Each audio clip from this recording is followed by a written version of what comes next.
आज हम लोग करेंगे क्वेश्चन नंबर 32। इसमें बोला गया है block of mass 100 gram is moved with speed 5 metre per second at a highest point in a closed circular tube of radius 10 centimetre kept in vertical plane. The cross section of the tube is such that block just fit it in it. The block makes several oscillations inside the tube and finally stops at lowest point. Find the work done by the tube on a block during this process. तो हम एक tube बना लेते हैं question number 32 में, और वह tube जो है बिल्कुल फिट है ऑब्जेक्ट को मूव कराने के लिए, मतलब वर्टिकल ट्यूब है। फाइनली मान लीजिए यहाँ हाईएस्ट पॉइंट पर है और यहाँ से ये एक वेलोसिटी 5 मीटर पर सेकंड की स्पीड से मूव किया जाता है, और रेडियस हमको दे रखी है ट्यूब की। ठीक है, थोड़ा सा फिगर हमारा अच्छा नहीं बना है। और ये जब ब्लॉक को मूव कराया जाता है तो ये ब्लॉक पूरे चक्कर नहीं लगा पाता है, यानी फ्रिक्शन की वजह से या जो भी वजह है ट्यूब में लग रहा है, रिएक्शन फोर्स लग रहे हैं, उसकी वजह से क्या होता है, ये पूरा मूव नहीं कर पाता। मान लीजिए यहीं तक पहुंचता है, फिर ये वापस आता है, फिर ये ऐसे करते करते करते करते ऑसिलेशन करते करते ये फाइनली जो है यहाँ आ जाता है। फाइनली यहाँ आ जाता है। तो जब फाइनली यहाँ आ जाता है तो यहाँ पर इसकी काइनेटिक एनर्जी जीरो हो जाएगी और पोटेंशियल एनर्जी भी जीरो हो जाएगी, अगर इसको हमने बेस लाइन माना हुआ है। लिहाजा इसको वर्क एनर्जी थ्योरम से हम लोग कर सकते हैं। वर्क एनर्जी थ्योरम क्या कहती है? वर्क एनर्जी थ्योरम कहती है work done by all forces change in kinetic energy.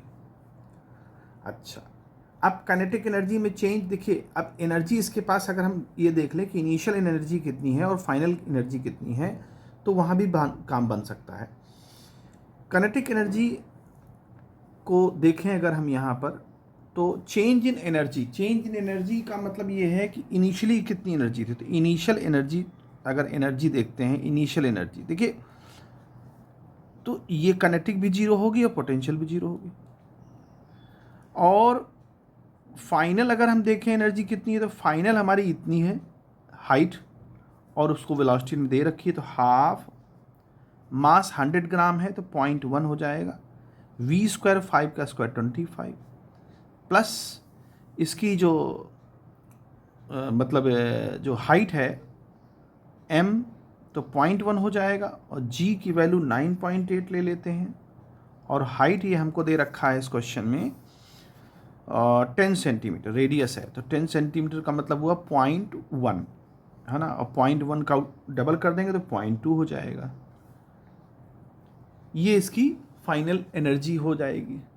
अब अगर इसको हम सॉल्व करते हैं तो ये आ जाएगा लगभग 1.45 जूल। अब वर्क डन जो है वो एनर्जी चेंज के इक्वल होता है, तो यहाँ एनर्जी में कितना चेंज आया है वो हम देख लें, फाइनल माइनस इनिशियल। तो फाइनली तो ज़ीरो हो गई, इनिशियली हमारे पास कितनी एनर्जी है 1.45।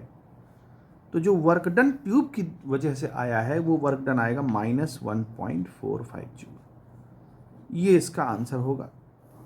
यहाँ कंफ्यूज मत होइएगा कि यहाँ काइनेटिक एनर्जी चेंज। देखिए एनर्जी का मतलब यहाँ पर देखिए हम लोग लिखते हैं ना work done by all forces, तो वर्क डन वहाँ पर हमें पोटेंशियल एनर्जी भी होता है ना, पोटेंशियल एनर्जी भी होता है। कई क्वेश्चंस मैंने यहाँ पोटेंशियल एनर्जी का भी लिखा है, जिक्र किया है, काइनेटिक एनर्जी। तो फाइनली हम ये भी कह सकते हैं कि change in kinetic energy, initial energy equal to final energy. Energy तो कंजर्व रहती है, तो वहाँ से हम ये कर सकते हैं कि work done is equal to change in energy. तो यहाँ हमने चेंज इन एनर्जी निकाल दी, यहाँ पर पोटेंशियल भी है और काइनेटिक भी है, दोनों हैं। तो इस तरह से ये आंसर लाया जा सकता है।